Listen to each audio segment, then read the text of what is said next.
Honorable Kateshumbwa Dixon, the proprietor of Parkview Hotel, one of the victims, claims all evidence shows that fire came from the park and he lost properties as a result of fire.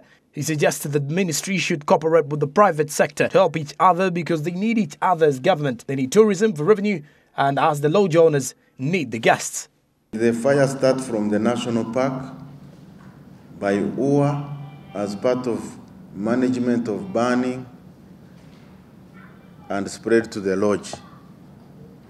That's question number one, that the committee should interest itself in. And I'll talk about it. If that question is yes, UWA is culpable and takes responsibility, 100%. The second scenario is, did the fire start outside the park, as the minister has elaborated, cross the park, and came and burnt my lodge?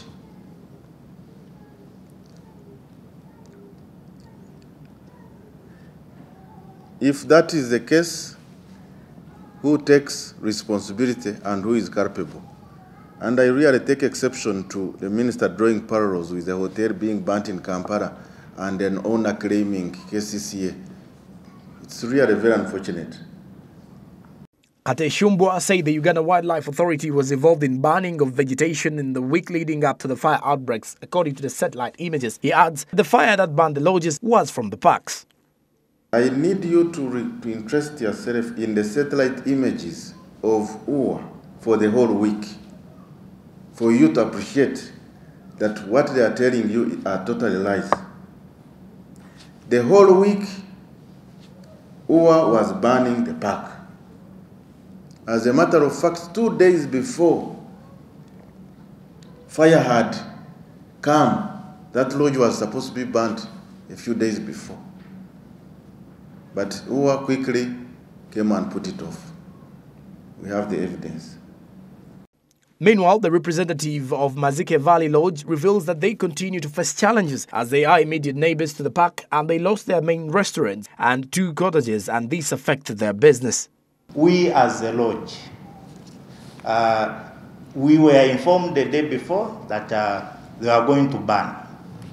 And actually, on the following day, they burned.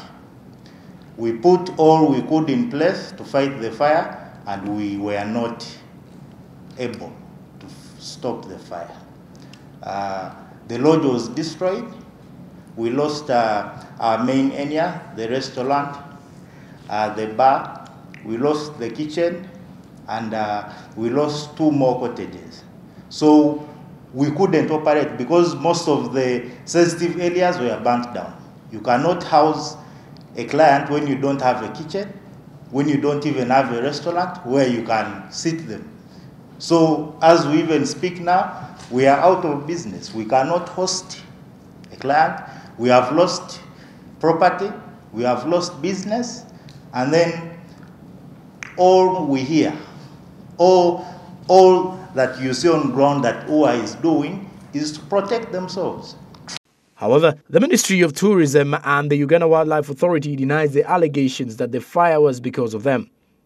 The Minister of Tourism, Wildlife and Antiquities, retired Colonel Tom Butime, says that the investigations are still going on, and if it's really true that the fire was caused by Uganda Wildlife Authority and the investigations proves, they will compensate them.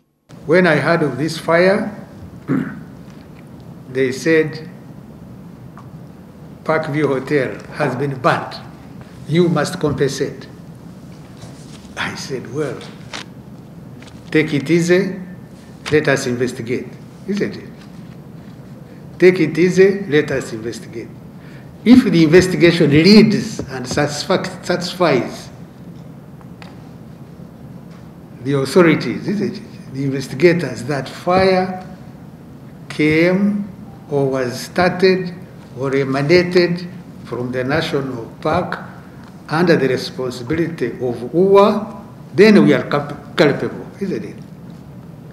Sam Mwanda, the executive director, Uganda Wildlife Authority, revealed that they are not ruling out the issue of compensation as they are still reviewing the matter of both case scenarios to decide whether to compensate or not. Parkview Hotel. The issue of Parkview is that the fire began from a neighbor's garden. There was harvesting of honey, and then came through the park and entered the lodge and unfortunately burnt it, which we regret. And those are really the facts about Parkview. Mazike, the burning that happened last week, is still under investigation. When we get the report, we will make a decision. Compensation, because until the matter reaches an end, you decide what to do. So I'm not saying no compensation, I'm not saying compensation, because the matter is not resolved. When it is we reach the conclusion, the determination will be made then. The committee was directed by the Deputy Speaker of Parliament, Right Honourable Anita Among, to investigate how fire gutted the two lodges. They have several times met on site and with stakeholders to find a lasting solution.